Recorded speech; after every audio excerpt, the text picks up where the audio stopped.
What's up, NATV? If there's one thing I love, it's the holiday season, and with it, all the delicious baked goods. However, I'm running into an issue every year. I don't know how to bake. So, enlisting the help of the internet, let's see if Nolan can bake some cookies. So let me let you in on a little secret.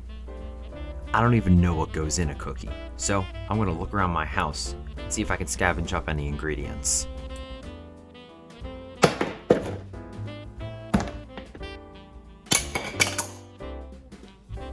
After seeing me put the cat in the food processor, my mother told me to look up some real ingredients. We'll be using butter, brown sugar, white sugar, an egg, vanilla extract, flour, baking soda, white chocolate chips, and cranberries. Now, after carefully cleaning your workplace, preheat the oven to 375.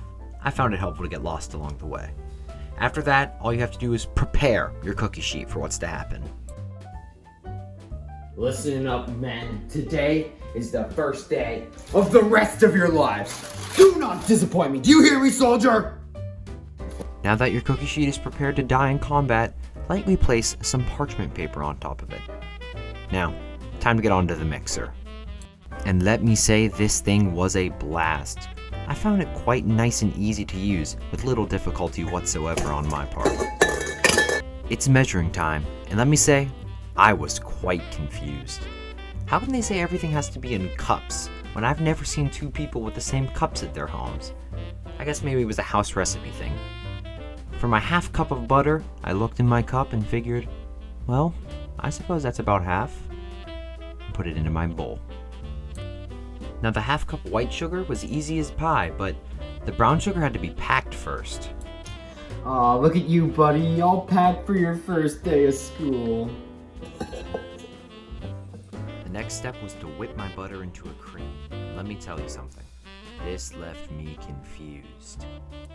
You see, I've heard of the term whipped cream, but putting butter in the middle is what seems to get me every time.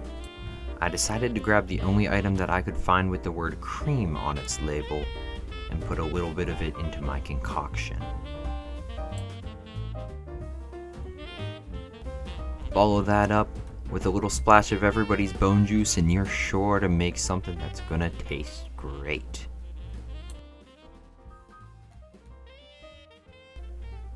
On to more serious matters, it's time to beat an egg. I can only assume this egg has been very naughty to receive this type of punishment. After I figured the egg had had enough, I needed to find a tablespoon. The tablespoon joke was so unfunny that I put it in with the vanilla extract. I acquire my cup and a half of flour with both precision and magic.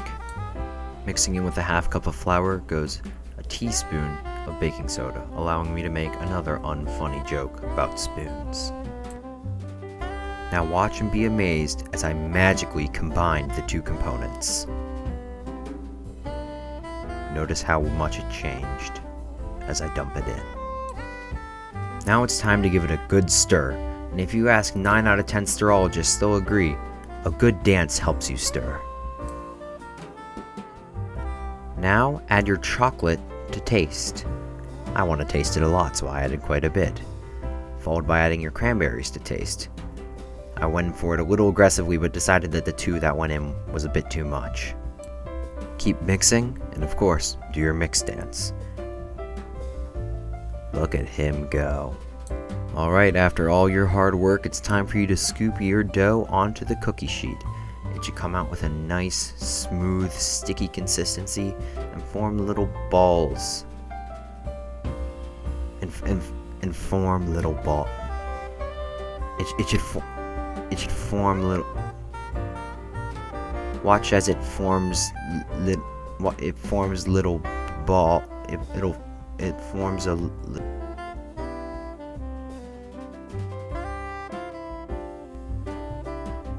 Now, as specified in the directions, throw a temper tantrum. Make sure to throw away all the batter on your cookie sheet, but remember what your mama always used to tell you. Sometimes your first idea is your best idea. With all your ingredients back on the cookie sheet, throw it in the oven at 375 for 8 to 10 minutes. Make sure to put on your oven mitt and carefully burn your hand 3 times. After you've done that, pull the cookies out and admire your work.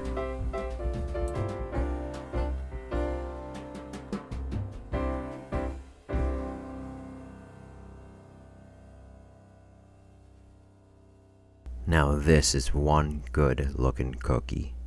The flavors of the white chocolate chips and cranberries have melted together perfectly. Take them off your cookie sheet and let them cool on a drying rack for 2 to 5 minutes.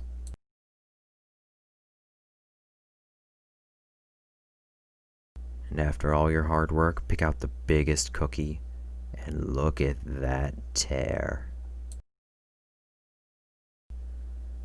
In for the taste test, and oh my, does that scream, second bite please. And for those of you concerned about the ingredients I used, don't worry. I bought extra.